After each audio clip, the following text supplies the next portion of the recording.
Assalamualaikum warahmatullahi wabarakatuh dan salam sejahtera. Yang berbahagia Tan Sri Nur Umar, yang berbahagia Tan Sri Rahim Tamici, yang berhormat Datuk Seri Taqiyuddin, yang berusaha Syed Hassan Syed Ali, yang berbahagia Tan Sri, yang berbahagia Datuk-Datuk, yang berhormat, yang saya hormati, tuan-tuan, puan-puan hadirin sekalian. Hari ini kita berkumpul menilai, mengenang dan mungkin juga menepati nasib bangsa. Ini bukan kali pertama dan saya yakin tidak akan menjadi kali yang terakhir. Perlu kita tanya diri kita, sudah berapa kali kita lakukan perhimpunan sebegini dan kita masih merasakan serba kekurangan, ketinggalan dan terpinggir di sekeping tanah yang termaktub sebagai Persekutuan Tanah Melayu. Dan tanah ini yang dahulunya sebahagian daripada sebidang tanah besar bermula daripada segenting kera di utara sehingga ke Pulauan Riau di selatan, kian mengecil dan mengucup dan beredaran ditelan peredaran massa oleh sejarah yang dilakar oleh penjajah dan dipaksakan ke atas kita. Yang tinggal hari ini yang boleh kita gelar sebagai tanah air orang Melayu ialah sekeping tanah jalur kecil, kurus dan memanjang, atau sebuah semenanjung yang menjadi sebahagian daripada Malaysia. Jika kita lakar peta tanah Melayu 1 abad setengah yang lalu, kita akan dapat lihat betapa tanah air orang Melayu itu terkikis dan yang tinggal cumalah semenanjung ini. Hari ini Kepulauan Riau dan Singapura di selatan dan Patani Yala Naratiwat atau Reman asalnya, serta juga Satun ataupun Setun di utara, kesemuanya bukan lagi tanah Melayu. Di Riau walaupun masih ramai orang Melayu, namun mereka bergelar orang Indonesia, manakala di Singapura orang Melayu sudah menjadi minoriti dan secara langsung Singapura bukan lagi negeri Melayu.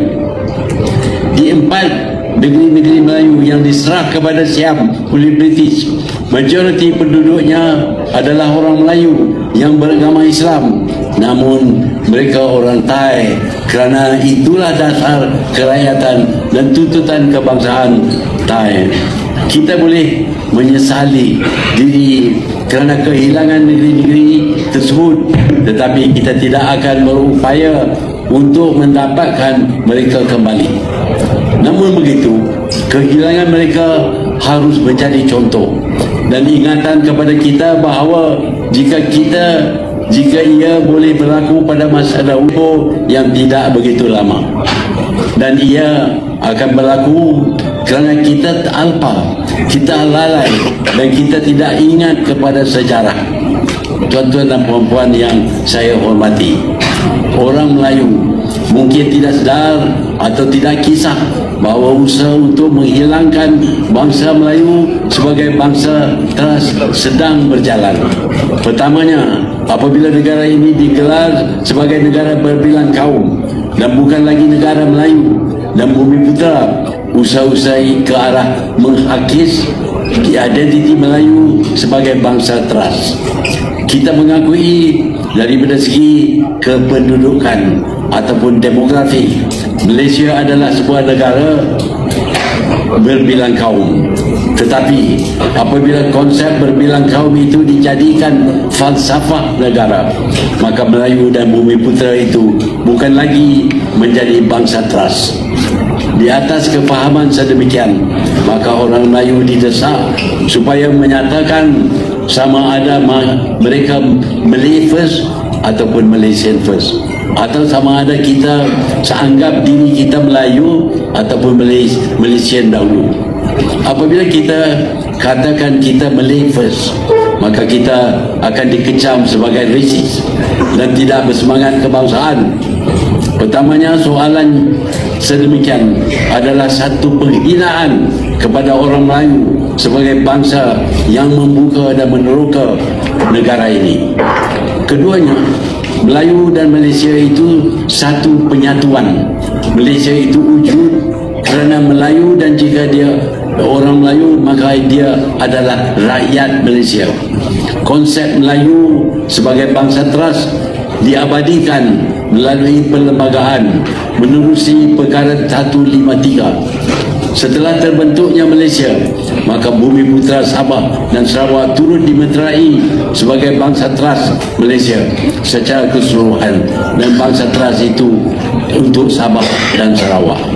Perkara 153 ini adalah ingatan serta satu peruntukan untuk memastikan semua rakyat Malaysia menerima bahawa Melayu Bumi Putera itu bangsa teras, dan ini diterjemahkan dengan meletakkan bahasa Melayu itu sebagai bahasa kebangsaan dan agama Islam itu agama persetujuan serta raja-rajanya berbangsa Melayu. Ini dipersetujui oleh kaum-kaum lain kerana mereka mahu mengekalkan identiti mereka yang berkait dengan negara asal nenek moyang mereka sehingga ke hari ini.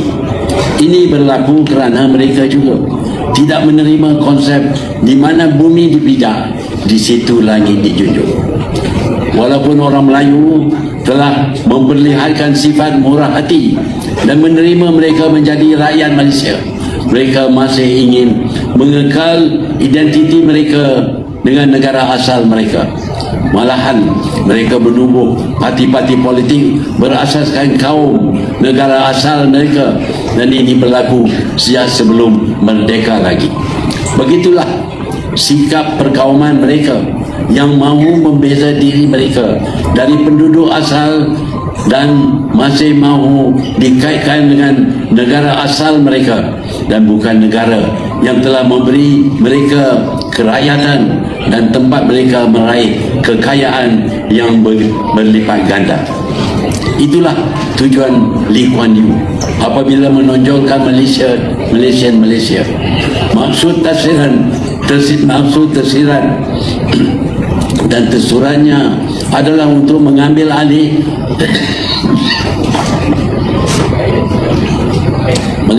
kerajaan yang dipimpin oleh orang Melayu seperti mana dia berjaya lakukan di Singapura. Tidak ada mana-mana negara di dunia pihak pendatang membentuk parti politik berkait dengan negara asal mereka yang bertujuan untuk mengambil alih kerajaan dari tangan penduduk tanah air yang asal. Sekarang ini di celah-celah tekanan yang mahu menghakis identiti Melayu, kita pula terperangkap dengan masalah kemiskinan di celah-celah kejayaan orang Melayu yang mencapai kejayaan ekonomi. Kerana kemiskinan ini, salah satu yang kerap orang Melayu lakukan ialah dengan menjual tanah. Kita sedar kadang-kala sudah tidak ada upaya selain menjual tanah untuk menghadapi kekangan kehidupan. Tetapi percayalah bahawa apabila tanah sudah bukan milik kita, seberapa banyak peruntukan perlembagaan yang menyatakan bahawa tanah ini adalah tanah air kita, ia tidak akan membawa makna. Tuan-tuan dan puan-puan, ancaman terhadap kedudukan Melayu sebagai bangsa teras datang daripada pelbagai sudut dan kebanyakannya kerana kelemahan kita sendiri. Dari segi politik, perpecahan kita telah menyebabkan kita lemah dan kurang berupaya mempertahankan kedudukan kita. Apabila kita bercakap mengenai perpecahan, kita akan melihat perpecahan parti politik semata-mata. Benar, perpecahan parti-parti politik menyumbang kepada perpecahan tersebut. Tetapi kita telah lihat bagaimana kaum-kaum lain yang berpecah secara parti politik masih kekal bersatu mempertahankan kepentingan kaum mereka. Umpamanya isu berkaitan bahasa, sekolah, perniagaan dan lain-lain. Perpecahan mereka adalah dari segi bagaimana untuk mencapai kepentingan dan objektif mereka, dan parti politik manakah yang lebih mereka yakini untuk mencapai objektif tersebut. Namun daripada segi objektif dan kepentingan mereka bersatu. Sebenarnya orang Melayu telah mengamalkan sikap sedemikian semasa kita menentang Melayu Union. Saya menyaksikan sendiri bagaimana orang Melayu mengenepikan perbezaan politik, kenegerian, suku kaum, darjat dan asal usulnya untuk bersatu menentang Melayu Union, dan mereka akhirnya berjaya menyekat usaha yang bertujuan meneruskan penjajahan ke atas tanah Melayu dan seterusnya memingkirkan bangsa Melayu sebagai tuan punya tanah air ini. Hari ini parti yang memerintah Malaysia bukanlah lagi parti Melayu. Mereka sudah menyatakan secara terbuka bahawa mereka parti berbilang kaum. Benar, UMNO adalah komponen di dalam kerajaan. Perlu diingat, UMNO menyertai kerajaan setelah pilihan raya selesai dan cuma sebagai pelengkap untuk membolehkan kerajaan ditubuh. Buat pertama kalinya sejak kemerdekaan, kerajaan tidak diterajui oleh Parti Melayu, dan adalah agak kurang cerdik jika kita menjangkakan bahawa kerajaan yang dasarnya berbilang kaum akan meletak kepentingan Melayu sebagai dasar utama. Tuan-tuan dan puan-puan, umur saya sudah melangkau satu abad. Mungkin ada yang merasakan pandangan saya sudah tidak relevan. Terserahlah kepada penilaian masing-masing. Namun selagi nyawa di kandung badan, saya tidak akan berhenti berusaha dan berjuang untuk memastikan bangsa saya, agama saya dan tanah air saya tidak berpindah milik ke tangan orang lain. Katalah apa saja, suruh saya bersara, duduk di masjid, beribadat dan lupakan semua ini. Mana mungkin saya berdiam diri jika dulu generasi saya dan yang sebelum saya berjuang menentang Melayu Union, pengganas komunis dan neokolonialisme. Apakah saya akan berburuk tubuh dan membiarkan saja tanah air saya dirampas dan bangsa saya dipinggir dan dijajah semula? Baru-baru ini beberapa pegawai tinggi tentera termasuk bekas Parlimen Angkatan Tentera yang telah bersara menemui saya dan menyatakan kemarahan mereka melihat bagaimana negara ini digadai kedaulatannya menerusi Agreement on Reciprocal Trade ataupun ART antara Malaysia dan Amerika Syarikat, serta perjanjian ketenteraan juga dengan Amerika Syarikat. Pegawai tinggi tentera ini walaupun telah bersara tidak akan pernah luntur perjuangan mereka selagi hayat masih ada, kerana mereka adalah benteng yang mempertahankan kedaulatan negara dengan nyawa dan tubuh badan mereka. Apakah kita yang tidak perlu menggadai nyawa untuk mempertahankan kedaulatan negara tidak sanggup bersuara dan menentang pengkhianat-pengkhianat yang sanggup menggadai negara ini demi kepentingan kedudukan mereka? Tuan-tuan dan puan-puan, ada pengkhianat bangsa dan negara yang terus mempertahankan ART ini, sedangkan rata-rata pemikir-pemikir di dalam negara termasuk yang bukan Melayu sedar bahawa perjanjian ini menggadaikan kedaulatan kita. Ada di kalangan pengkhianat ini yang dengan bongkak menyatakan bahawa Malaysia telah menetapkan garisan merah yang tidak boleh dilanggar oleh Amerika Syarikat di dalam perjanjian tersebut, terutama berkaitan dengan kepentingan Melayu Bumi Putra. Kenyataan ini langsung tidak masuk akal. Sejak bila Amerika Syarikat ambil peduli kepada apa juga syarat dan garisan merah yang ditetapkan oleh negara lain?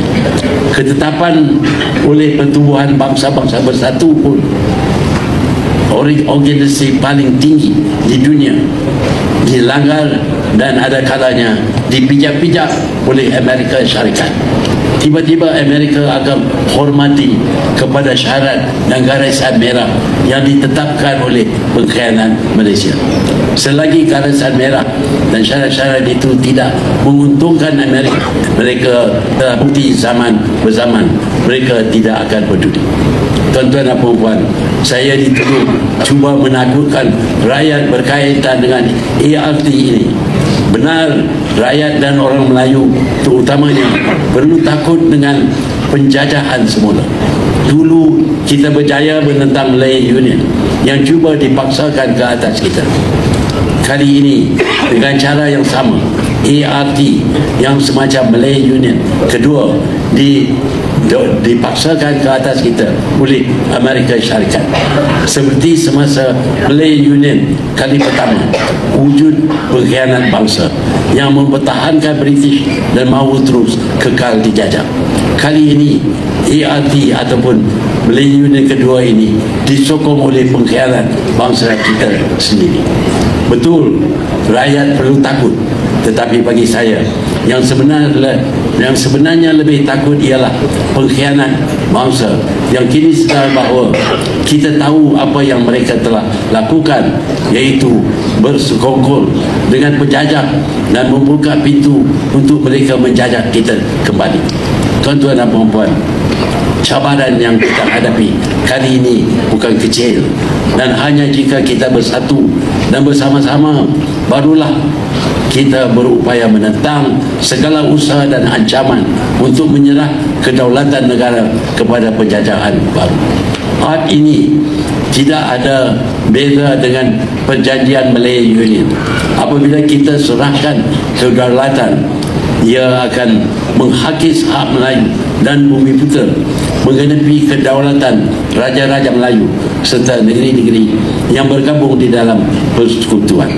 Jika di tahun 1946 ketika kita di dalam serba kekurangan berjaya menentang Malayan Union semata-mata kerana kita bersatu, ini bermakna hanya dengan bersatu juga kita mampu menentang ART dan juga mempertahankan kepentingan Melayu bumi putra sebagai bangsa teras.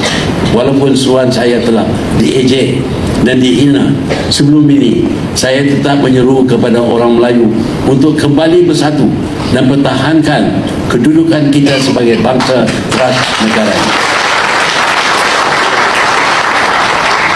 Saya tidak minta dihormati ataupun disanjung, kejilah dan hinalah saya. Saya cuma minta orang Melayu bersatu demi masa depan bangsa, agama dan tanah air. Bagi anak-anak muda, ingatlah, segala pengkhianatan sekarang hasilnya akan ditanggung oleh mereka. Sekianlah, terima kasih. Wabillahi taufiq wal hidayah. Wassalamualaikum warahmatullahi wabarakatuh.